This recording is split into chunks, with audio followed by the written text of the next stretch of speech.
Hi, this is Brian Stephens from SPYPOINT, and I'm excited to talk with Dan Schmidt from Media 360. You might know Dan from the popular TV show and media platforms Deer and Deer Hunting. I've been a fan of this show and the content for many years. This is a treat for me to talk to a true expert in the field of deer hunting. Hope you enjoy the podcast.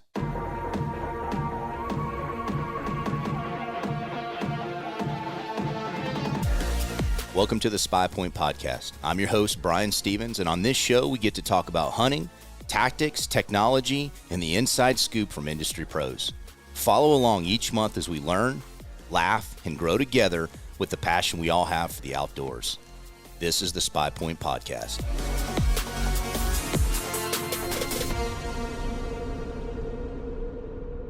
Welcome to the podcast, Dan. How you doing today, my friend? I'm doing fine. It's raining here, but we're very happy. It's the first rain we've had in a month, so I'm ecstatic about that. No, that's good. That's good for the food plots and everything. Listen, it's my pleasure to, welcome you to the podcast today and to speak with you.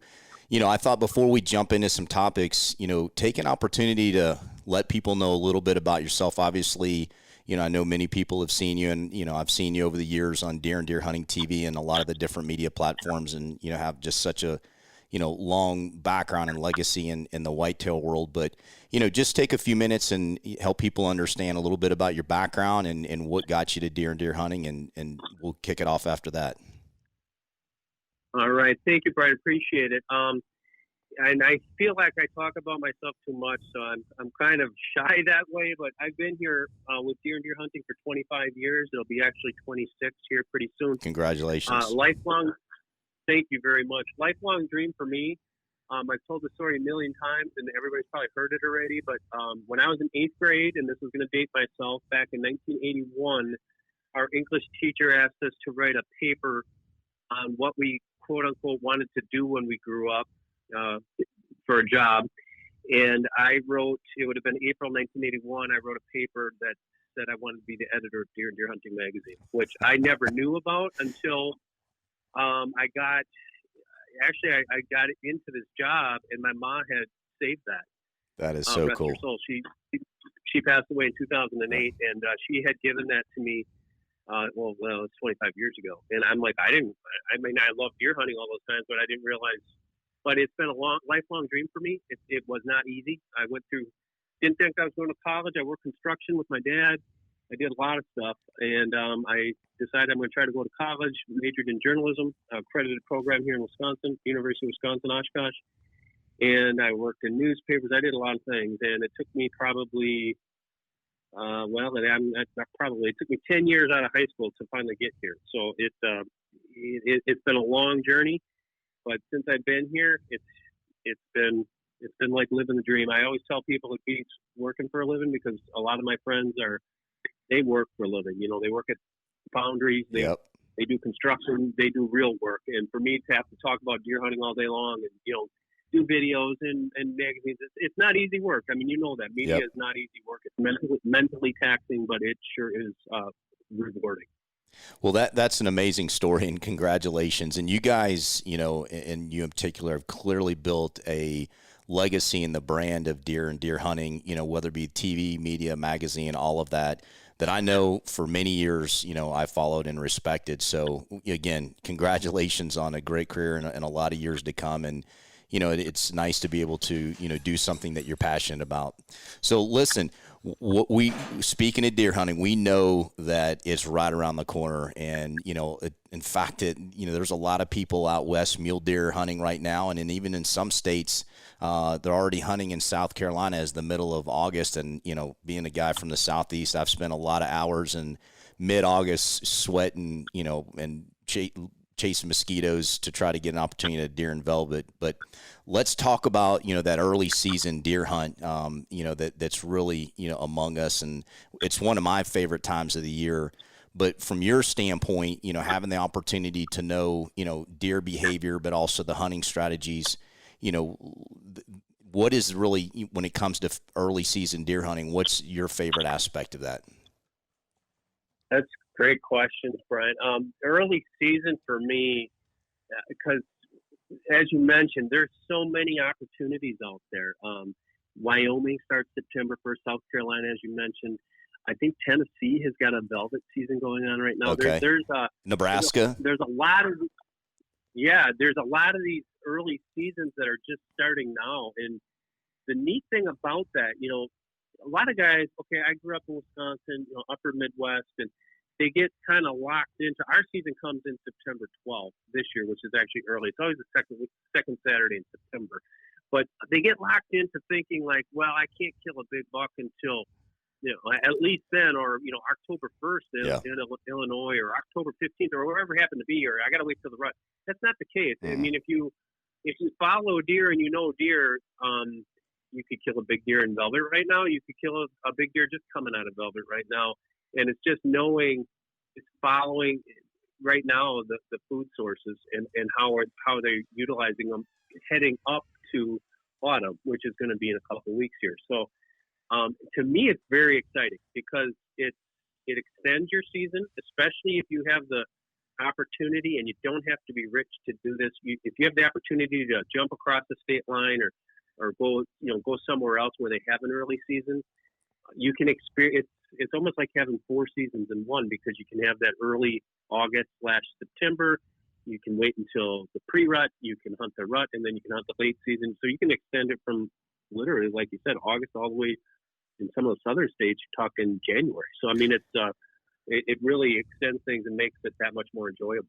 Yeah, there's no question. And, one of the things that I found here, especially, growing up in Florida and hunting in the Southeast, is that, a lot of these big mature deer can be pretty patternable that early part of the season before they really get nocturnal.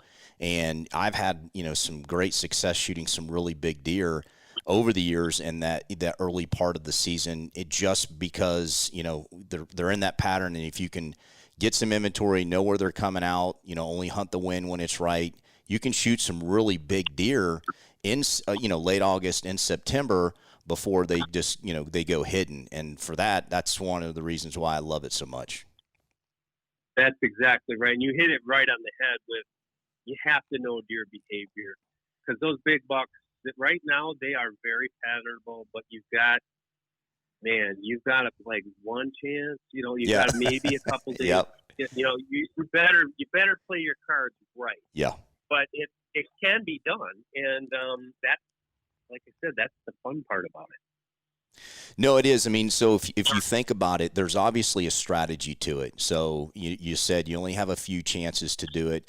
I'm a big believer in the moon and, when these, especially during that early season.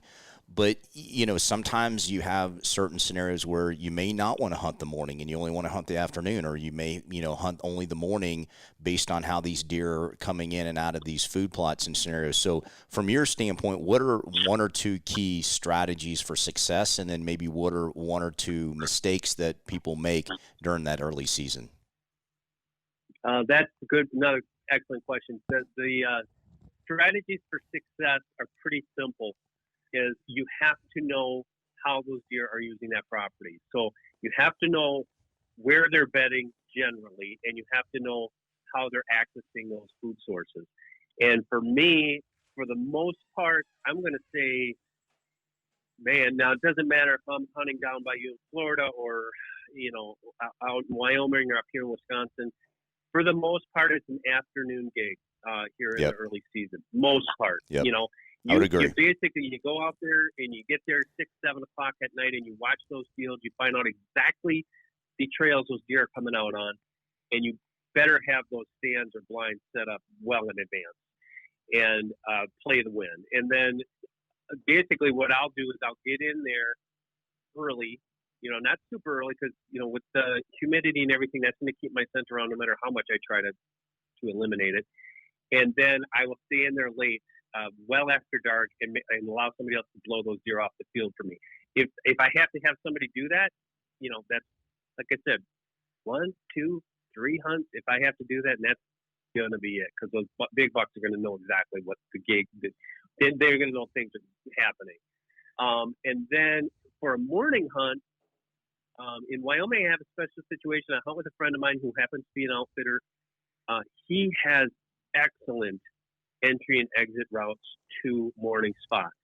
And basically those spots are in between food and bedding areas. So normally those deer are going up to bed up high, up on the lee side of the hill in the morning. They've been feeding down in the low alfalfa fields, in the afternoon and at night. And we try to catch them on their way back up there. And that's a different situation. You're catching a deer that's coming through, so you might only have a window that's maybe a half an hour in the morning. And that's hard. But if you have that situation, I would do that. Mistakes, biggest mistake I see people do, especially here at home, because where I live, central Wisconsin, we have 18,000 bow hunters in this county. And to give you some kind of perception there's 50,000 people that live in this county. So out of the people half the people hunt, bow hunt. Yes. So wow. and they're hunting small properties. Yep. And the biggest mistake I see them make is they run out to that stand in the morning, they come in for lunch, and they run out again in the afternoon. And after opening weekend, it's pretty much going to be done for hunting mature bucks, anyways, until later October. That biggest mistake I see is people say, "Well, I only have this time to hunt. I'm going to go hunt. I don't care." And I'm like, okay, that's fine. You have fun. Absolutely. Have fun. But if you're set on killing a big deer, you can't do that. And that's what happens. Is you set yourself up for failure just because you're anxious to get out there and go hunting. That's such good feedback. And I can tell you, early on in, my career of hunting, I made some of those exact mistakes. Two things that you mentioned were, not having a strategic entrance and exit route to that stand. And then two, even if you stayed after dark, when you got down and left, you're blowing everything out, because that bigger buck may not be coming in until right at dark or even a few minutes after dark. And so if you getting out then he's coming in, you've blown it out. So if you have somebody that has the ability to come pick you up right at the stand, those one or two times, it just increases your chance. And, I was fortunate enough to shoot a really big deer here in Georgia a few years back. And, what I had learned was I hunted him one time. The wind was good. I didn't shoot him. And I waited, almost 7 more days until I got the right wind. And that's when I went back in and I shot him. And it was just, it worked out after a lot of mistakes. But just knowing that I'm not going to hunt until the conditions are right, and the conditions were right, and I was able to kill him. But I gave it 7 days and just didn't go hunt him, because I knew I'd blow him out. That's the way you do it. And the problem, or I shouldn't say the problem, the thing that I try to impress upon, especially people here at home, because they're kind of both. They love to hunt big bucks, but at the same time, they want to maybe shoot a few does early. Yeah. What I tell people is take the tactic that you just described, and they're like, "Well, man, that sucks. I'm only going to be hunting like once or twice in the first month." I said, "Yes, but here's the thing: find yourself a little spot, 5-6 acres behind some old lady's house. I've done this a lot, where they're going to let you take out a doe or two, and that will allow you then to basically funnel that energy. Hey, I'm having fun and I get to hunt, but that spot that you're talking about, where where that big deer is, you're leaving it alone until it's right." And that is the hardest thing. And people say, "Well, what's the perfect conditions?" I say perfect conditions are basically no wind. Yeah. Wait until it's calm. The other thing is wait until it's not humid. Like you talk about hunting Florida, well, it's humid all the time there. Well, yeah, there might not be any wind, but they're going to smell you a mile away because it's 100% humidity, and there's nothing you can do about it. And that deer gets within 30 yards, he's going to smell you. But that's one thing I always say is think outside the box. Yeah. If you really love to go deer hunting, find a spot where you can kill a doe or two. So that's not going to just drive you insane and then hunt that spot when you shouldn't be hunting it, when you're trying to hunt for that big buck. And that will hopefully extend you, depending on when your season starts, it's going to extend you to those better weeks. No, that's great advice. Great feedback. So let's transition now. We've hit some early season strategies, whether it be late August, that month of September. Now we're going to transition into the month of October. And a lot of people have different philosophies on October and that October lull, and it can be really difficult. And I do think in some parts of the country, October can be tough, but there's also other parts of the country when in October I've shot some really big deer, and it can be a great month. So what is your thought process around, moving into that month of October and how to hunt it?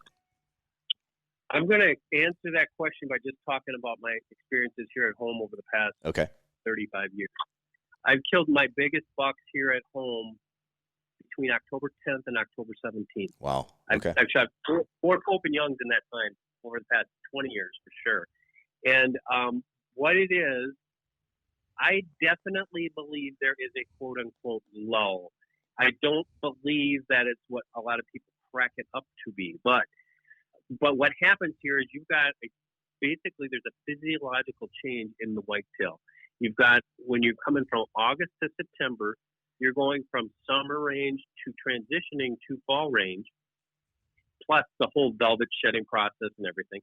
So you got that, there's a change there. And then when you get into October, there's another change in the fact that those bucks are really, even though they have their core areas nailed down, so to speak, there still is some jockeying of position, and I guess I want to say they're almost timid. Okay. In how they are, I don't know if that's the right term, but it's in how that they're basically using the property, because you'll see it. You're like, I'm just not seeing these bucks where they were in September. Their patterns are different. What works for me here, and I'm not going to say it's going to work for you where you're at or work for somebody in Nebraska, but what works for me here is when you see that transition coming and you see this, it's basically things are really starting to slow down. I can't say this enough. It's knowing your property. Now, you guys are turkey hunters, right? Yes. So basically what I tell people, this is an easy thing for a turkey hunter to understand. If you're a good turkey hunter, you know that you have to know that property like the back of your hand. Mm-hmm. You have to know where that gobbler's going to hang up, why he's doing things that he's doing, why is he using that little wrinkle in the ridge to go from point A to point B where he could be coming down the steer trail. There's certain things about turkey behavior. It's no different than deer. And when you really know these bucks that I've killed, I knew their core range intimately. I knew how that they were accessing their bedding areas from the feeding areas, and I basically just set up in those transition zones during mornings. I've killed them. I think every one of those deer I've killed between 9 o'clock in the morning and 11 o'clock in the morning. And like I said, it's not like you just turn on a water spout and, oh my God, here comes deer at 9 o'clock. No, it's basically, I didn't see a single deer that day, but the one I saw came through at 9, and oh, by the way, it happened to be the buck I wanted to kill. So that's what for October, that's what I do. I kind of early October. For early October, I stay off of those feeding areas, because if you hunt them too much, you just educate those deer way too much. Yep, for sure. And I try to start hunting those transition zones a little bit. And some of those transition zones, they're just, it's you're not going to find it today. You're not going to find it next week. It's basically, people don't want to hear this because they want an answer right now what they need to do. It's basically, I call it the 3-year plan. Well, if I'm on a new property, it's going to take me 3 years to really figure out how those big bucks use it. And it's always the way I see it here. Again, I always preface everything by saying that once I kill what I call an alpha buck, and he's not necessarily the alpha buck, he just happens to be a mature buck, I find, for the most part, that mature bucks in subsequent years pretty much do the same thing. If that land does not change, if the land's not clear cut, if there's not major changes to the topography, they basically are doing the same thing year after year. They're cutting through this little spot over the ridge. Why, I don't know, but you basically learn it. And I always tell people you become a better deer by letting the deer show you how to hunt them. And that's to take meticulous notes and keep them in your head. And I think to answer your question, for that early October hunting, don't get discouraged. Just start digging deeper into your mental notes as to, okay, what did the deer do previously? And try to base your early decisions off of that. No, that's great feedback. And listen, it's tough. I mean, and I think what you're describing as well is there's hunting deer in general, or there's hunting a particular deer that you've pinpointed through, whether it be, surveillance, intel from game cameras, those kind of things. And I think when you're hunting a particular deer or a mature deer, you have to have this kind of patience and diligence to really do it consistently. You may not do it every year, but, over the years, you're going to have an opportunity to, get on these bigger deer versus just hunting deer in general and just hoping for the best of whatever comes by. That's which is fine, but it sounds like these are great strategies for that mature deer, no matter what he scores. And that's one of the things I think a lot of time gets overlooked. It's a matter of just the amount of inches or the amount of bone, but on a deer, it's more, to me, it's whatever that mature deer is and age. And that's the trophy, is if you can shoot a mature deer, no matter if he scores 125 or 180, if he's 5 or 6 years old, that's hard to do with a bow. Absolutely. Visit spypoint.com/insiders to learn all about the new SPYPOINT Insiders Club that gets you incredible discounts on things like photo transmission plans and accessories, free shipping from spypoint.com, exclusive content and giveaway access, and the most advanced mobile scouting tools SPYPOINT has to offer. That's spypoint.com/insiders.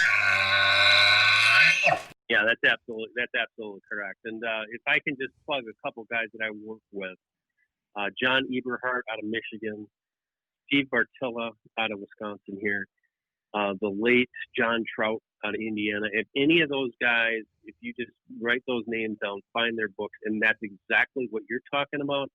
Those types of tactics is what they've been writing about for decades. And like most of those, especially Eberhart and Bartylla, okay, they did it off of hunting public land, and that's even tougher.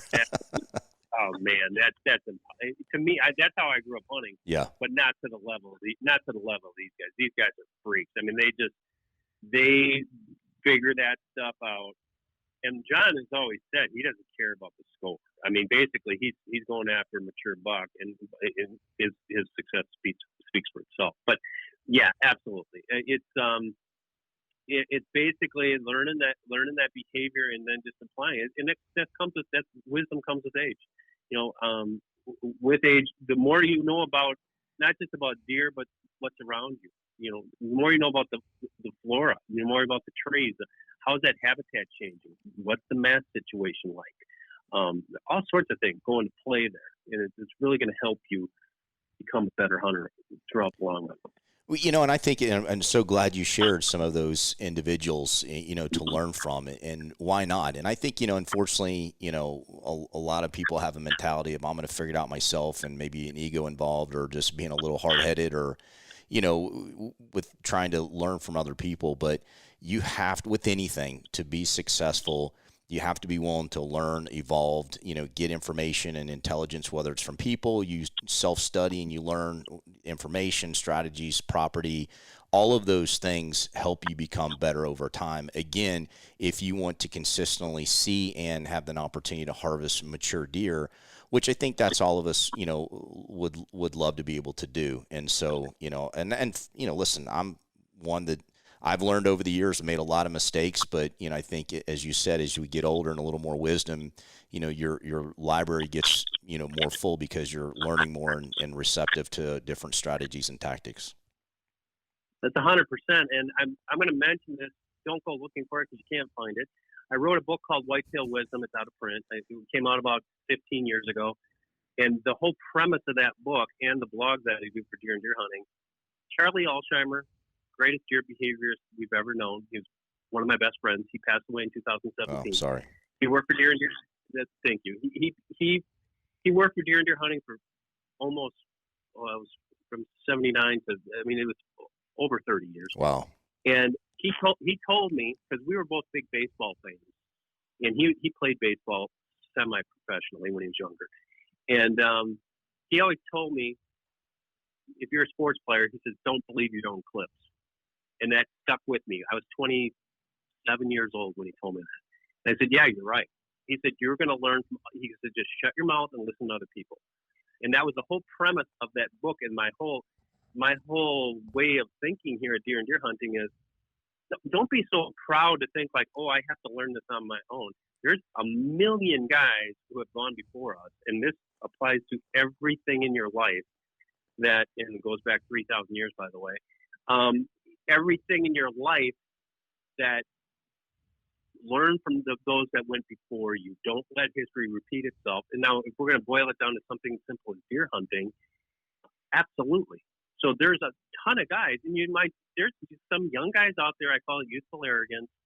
They think, and I get it. I've been there myself when I was young and thought I was invincible. Yep. No, man, those guys, that's some old guy who was hunting, 30 years ago. Well, that old guy hunting 30 years ago knew what he was doing. Yep. And the guy that was 30 years before him knew what he was doing. Just because they didn't have a Matthews bow or a 10-point crossbow or whatever, they were shooting with a bead out of 30-30. Those guys knew how to kill deer, and they're probably way better than we are. That's right. So basically, the things there is take that in. Some of the stuff you might say, well, this doesn't apply to me, but you're going to be surprised that a lot of it does.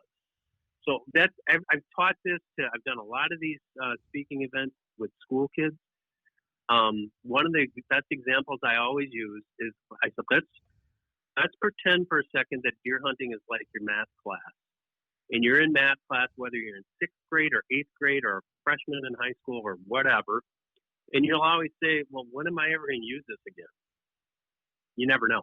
Yep. And that's why they teach you that cognitive thinking, and that's what it's all about. And it's the same thing with this. Why do I care that a deer needs to eat 6 times a day and that it's going to consume between 4 and 6.5 pounds of food a day? Why do I care? You know why I care? Because if I'm hunting public land, where's that buck getting 6 pounds of food by eating a little, right. Yep. A little piece of browse here, a little piece of browse there? Well, now I got to think, where is this food? And now I got to figure, I never thought about that. Here's a clear cut over here, and he's probably getting a lot of that browse from this aspen regrowth. That's the types of things. Keep that open mind. Become a sponge. It's easy to do these days with these smartphones and everything else. Become a sponge. Take in as much information as you can, and try to find those guys. Especially now, a lot of the younger people probably listening to this, they're going to probably say, "Oh, I watch a lot of Pat Nicole or Lee and Tiffany or the Drurys or John Odell or some of these other, Michael Waddell, and they'll say, oh yeah, it must be those guys have killed thousands of big bucks. It's entertaining, yes, but at the same time, when I'm watching that, I can learn a lot. Yep. That's, I guess, my little pulpit message for the day is, don't think that you're smart enough that you can't learn from other people. Beautiful. Great advice, my friend. Great advice. So let's take this conversation and turn it to, a couple of favorite hunts. I've got to tell you, one of the shows that I loved watching you do was the deer hunt down in South Florida, where you shot that freaking toad of a buck. And, Billy and I grew up in Florida. We've hunted a lot of deer, a lot of animals in the state of Florida. And a lot of people don't realize that, they're not the caliber of deer that you have in the Midwest or other states, but you can still get on some really big deer. While the bodies may not be as big, there's some really big, mature deer down there. So talk about that hunt. And, it's a cool story how it all transpired and all came together. That's actually one of my favorite hunts of all time, and I've done a lot of them here at Deer and Deer Hunting. But just for your benefit, anybody who wants to say Florida doesn't grow big deer, keep perpetuating that. You're not going to get the people coming down and bothering you. But if I have to tell the truth, someday when I'm rich and famous, I will be hunting Florida every single year because it's incredible. Now, thing about it is when you think about Florida, you don't think big bucks. Well, living there, that's not true. They grow big bucks. The problem is access, obviously. I mean, you got millions of people living there, and I'm sure there's a ton of deer hunters that you don't even know about. Access is the biggest thing. That buck there I shot, I believe, I'm probably going to get this wrong, but I think it was 2014. It's like 6 years ago. Yeah. And we went down there to film a TV show. Now, I had never deer hunted Florida. Well, now I take that back. I had deer hunted Florida there once or twice in the early 90s, but it was kind of like a hog hunt where they let us each kill a doe, and that was fun. That was back when compounds were just compounds. But I digress. So they said, okay, we want you to kill a buck on film, blah blah blah, and you're going to probably know it better than I can remember, but it was northwest of Okeechobee, that area called Buck Island, big cattle ranch, cattle farming area. And this guy, he wasn't an outfitter. We set it up. It was an industry hunt. We probably had, I don't know, maybe half a dozen people there. I believe Jay Salzerman was there, and some other really great bow hunters. And the guys from Easton were there. It was pretty cool. So we went, and I didn't really know what to expect. And I thought, like, number one, and number two, Terry Boder was our TV producer at the time, just a veteran, just really good TV producer, and he was with me. And we woke up that first morning, it was 94 degrees and ungodly humid. And the mosquitoes. And we stepped out there. Oh, that was my next point. So we stepped out of the truck, and it was just a shelf cloud of mosquitoes. And I just look at him, and we didn't want to sit there and complain. You know, I'm like, okay. So the guide tells us, he goes, okay, walk down this road. There's a ladder stand. You both can fit in it. And we get up there, and mosquitoes just, I mean, I'm just talking, unbearable. Yep. So we get settled in the stand. I look at Terry. I said, the first thing with an antler is getting killed. I said, this is Florida. I'm telling you, it's like, if it has an antler, it's dead. So basically we had both thermocells going, and that buck came in first light, and all right, for the whole thing here, a deer came out and I missed it. And I thought I hit it, but I missed it. Yep. And he goes, well, let's do some cutaways here anyway. So he said, you know, with television, you do some cutaways, and some of it is not real time, obviously. Yep. So he goes, look behind a tree and pretend you're glassing. And I'm glassing, and I can't repeat this on the podcast, but I said, holy cow. There is a huge freaking buck right there. And he goes, yeah, that's good, but can you just do it again without the expletives? And I look at him with my eyes. I'm like, dude, I'm not kidding you. Yeah. And here this buck, he was giant. 144, 11 points. And that's huge anywhere but for Florida. I mean, I think he would have been number 9 all-time Hope and Young. If I wow. And he was with another mature buck, like a nice 8-point. Yep. I mean, I'm talking like 16-inch wide 8-point. And they came right. So Terry is like standing on the ladder filming me, and he was afraid of heights. And Terry's going to hate me for saying that. But they both bucks came right underneath the stand. Terry's right on them.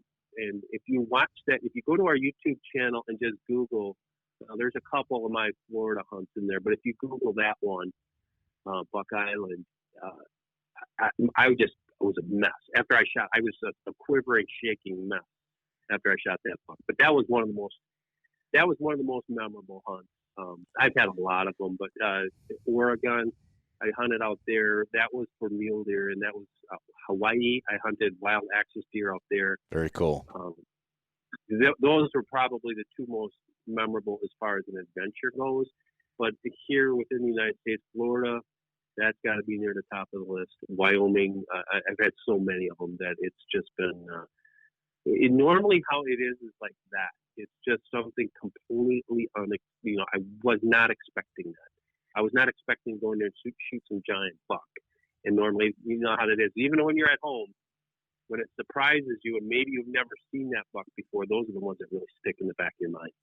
Yeah, there's no question. And that one just obviously near and dear to my heart just because of, growing up down there. I know the caliber of deer. Billy, his family had, a ranch in Central Florida next to the Orlando International Airport. And what they did is, they would manage their deer herd and, a lot of culling, doe management. And it wouldn't be uncommon to have a 200-pound, 130, inch buck that was, 4 and 5 years older and old. And for that part of the state was really uncommon. And they had a huge poaching problem and everything because they had such good deer. So if you can give them the food, they've got good cover, water, and you can manage it, you can grow some really big deer. And the deer you shot down there was a reflection of good genetics and just,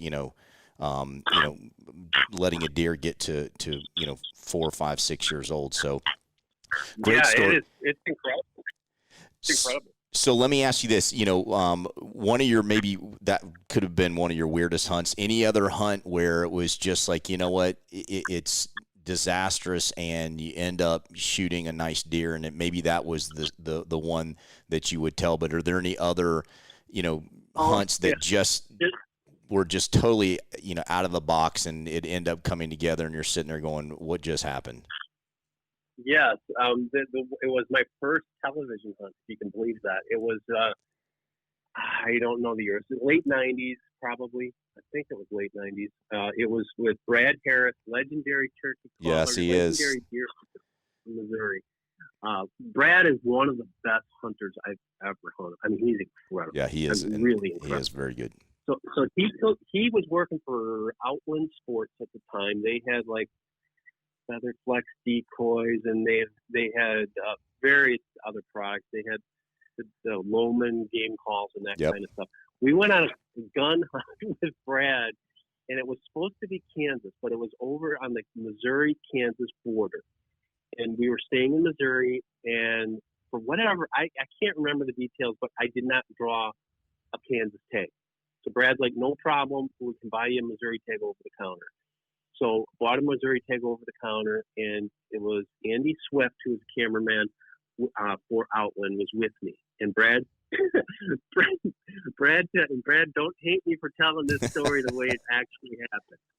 So I'm going to fast forward, and then I'm going to back up. Okay. So Brad went that first morning. Brad goes hunting over the line in Kansas, and with his bow, and he comes back with I think it was a 14-point, 185-inch buck. Goodness gracious. I mean, just unbelievable. Yeah. Unbelievable. So when we're going to go out hunting, Andy's like, well, where am I taking Dan? And he said, okay, well, there's one farm that we got. And he goes, okay. And Andy's trying to remember. Yeah, I guess. And he goes, okay, park there, walk down this trail. And Andy's like, we get out there. And he's like, I have no freaking clue where I'm taking you. Yep. He said, there's no tree stands. There's nothing. I have an OT6. Browning pump, and I'm like, you gotta be kidding me. I said, it's opening day, we don't know where we're going. He goes, we'll figure it out. So we get there, he goes, I have no idea. He goes, I really haven't been on this property much. He said, we're gonna walk down here about 200 yards, and there's a little field that we're gonna set up turkey hunting style. And I'm incredulous. I'm like, you've got to be freaking kidding me. So I'm like, all right, I'm gonna trust them. I know these guys know what they're doing. So we go down and we set up. It's going to take me a couple more minutes. So we set up, and I'm sitting there turkey hunting style on the ground on this little crest of a hill. Okay. And this is almost like the story I just told about Terry. Well, Andy is behind me with the huge Beta Cam. I mean, remember the 60-pound cameras? It's like a suitcase on your shoulder. Exactly. A full one filled with lead. Yep. And he is snapping off twigs, and he's trying to position himself so he's over my shoulder, and he's I don't want to say he's cursing, but he's not happy, and he's trying to set up behind me, and it's just getting daylight when we get in there, and I look and I hear something and I can't quite see it, and I'm crooning, and I'm just like, holy cow. And I'm like, dude, do not move. And he goes, what? I said, don't talk and don't move. 10 yards away is the biggest buck I've ever seen in my life. And the buck is walking along the edge of the field, and he's going to come within 8 steps. Oh, my gosh. And Andy's facing the other way. He's facing behind. He can't see what's going on. I said, just don't. Oh, that's the worst. Don't move. It's the worst. Yep. So, and this is my first TV hunt, okay? Yep. So I said, man, I am really sorry. And I just completely, the deer, at that second, the deer blows, takes 2 bounds. I shoulder my rifle. He stops, looks back, kerpow, I shoot. Deer runs off. And he goes, you're going to get me fired. What are you doing? What did you do? And I said, you will not believe it. He goes, it couldn't have been that. I said, you will not believe it. Yep. That deer was 165 inches. He had 13-inch tooth. Wow. And I shot him at 8 steps. That is so cool. That was probably, I mean, now if you compare that to Florida, it was probably that. Considering I never hunted on film before. I didn't know what I was saying. But that was like completely unexpected. And one of the, in hindsight, now I have a picture somewhere of Brad and I with our deer together. And it's one of my most treasured photos. Is like Brad's got this, it's a 185-inch 14-pointer with split twos and all sorts of extra stuff going on. And I got this giant, I think he's at home. He's a mainframe 10, but the tines, he's like 20 inches wide and just super tall tines, just gorgeous buck. Well, and to have a deer of that caliber at 8 steps, 10 steps, I mean, that'll rattle your cage. Yeah, that's awesome. I mean, to be at eye level and that close and to pull all that off, well, that's a great story, and congratulations. That will clearly be one that you'll never forget. So, listen, never forget it. Yeah. Absolutely. Well, it's been a great dialogue, and I so appreciate you sharing some of these stories, and I think it's great for people to just get to know some of the people they see on TV or on videos, but behind the scenes and just some of those real insights. So tell people and talk about where they can go get more content from yourself, your team, specific to deer and deer hunting, whether it be hunting strategies, deer behavior, all the things that you guys talk about to educate the hunter. Where can they go find some more of that information? Sure. Thank you. Our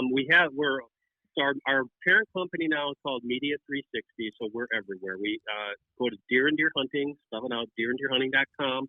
That's our main website. That you're going to find all the great web content. You're going to find all of our web shows. Follow us on Facebook, Twitter, Instagram, Pinterest, if you can believe it. Pinterest, we have over 450,000 fans on there. Sweet. Okay. We have almost 800,000 on Facebook. We got something that goes up almost every single day, whether it's a video or content on social media.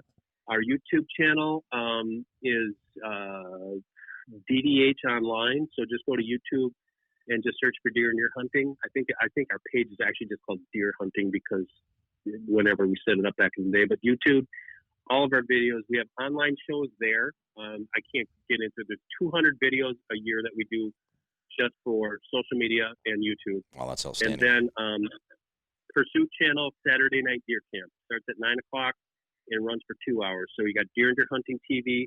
We've got Deer Tech TV. We got Growing Big with Steve Bartylla, and we have Land and Whitetail. 4 programs there on Pursuit Channel. And also, you can watch those full-length TV shows not only on our networks, our social media, but also the Pursuit channel has a free app called Pursuit Up, and you can get all the TV shows on there as well. So the magazine, you can that started it all in 1977. Deer and Deer Hunting was the first whitetail-specific publication in America. Okay. I didn't realize that. And it started as the Stump Sitters in 1973, and that was just a whitetail study group. And they said, we're going to have a newsletter. We're going to call it Deer and Deer Hunting, and that came out in 1977. The print title comes out 11 times a year. You can get it for like $19 delivered to your door, or you can get it digitally if you want to read it on your iPad or whatever.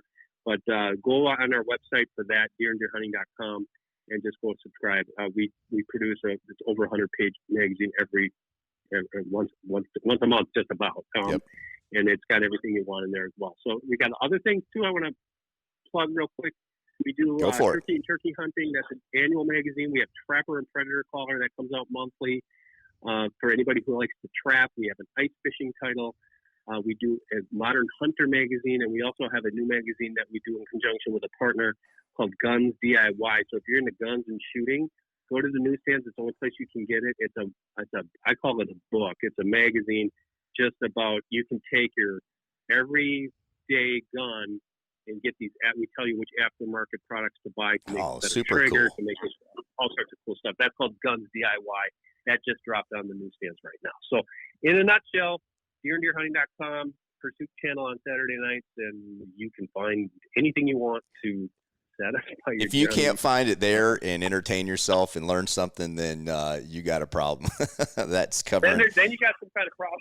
That's Probably it. worse than what we have. That's it. Well, listen, my friend, it's been a true pleasure and honestly an honor to talk with you. I've followed you over the years, and at ATA we had an opportunity to talk and share some stories, and today really dig into it. And you're a true ambassador to the hunting industry and to deer hunting and educating, and I respect that so much. So I look forward to doing this again, and I wish you the very best this season, and hope you and your family are safe and well. Awesome. Thank you very much, Brian. I appreciate everything that you guys do, and everybody there. I would just like to repeat what you said, and everybody listening to this, just go out and have some fun and don't get stressed out about it. This is what we do. This is our lifestyle, and however you do it, as long as you're doing it legally, there can't be anything wrong with that. Yep, that's right. That's great advice, my friend. All right, Dan, you be good, All right, man. have a great day. You too. Take care. Thanks.